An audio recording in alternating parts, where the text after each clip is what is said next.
அனைவருக்கும் வணக்கம். தந்தை பெரியார் அவர்களை பற்றி இன்றைய தினம் சீமானும் அண்ணாமலையும் வரிந்து கட்டி அவச்சொல்லை பரப்பி வந்து கொண்டிருக்கின்றார்கள்.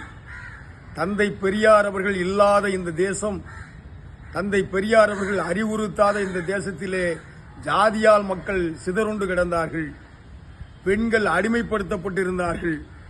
மதத்தால் பல்வேறு பிரிவுகளிலே தமிழகம், இந்தியா பால்பட்டு கிடந்தது.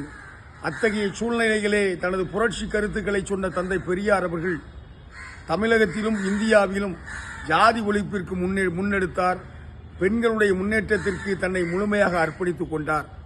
அத்தகைய பெருமை மிக்க பெரியார் அவர்கள் 3 மதங்களும் வேண்டாம், எல்லா மதமும் அடிமைத்தனத்தையும் ஆன்மீகம் என்கின்ற போர்வையிலே மக்களுக்கு மூட நம்பிக்கைகளும் திணிக்கின்றது என்கின்ற சொல்லை சொல்லி சமய சாதிய வேறுபாடுகளை களைவதற்கு தன்னை முழுமையாக ஆட்படுத்திக் கொண்டார்.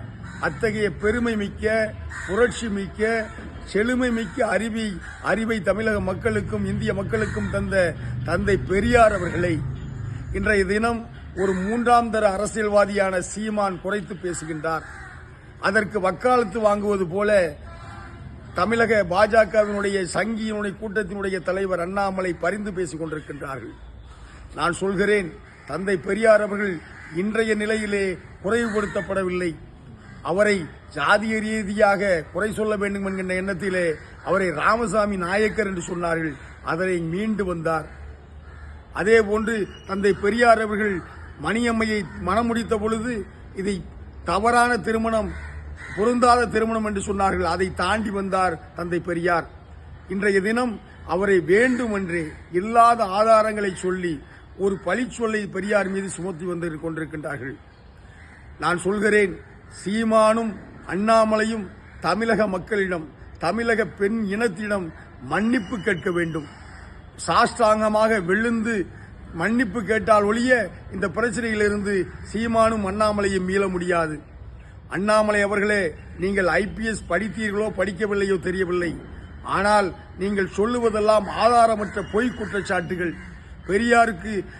பெரியார் மீது பழி சொல்லிய சீமானுக்கு ஆதரவாக நீங்கள் சொல்லிய குற்றச்சாட்டு இதற்குரிய ஆதாரம் இருக்கின்றது என்று சொன்னீர்கள்.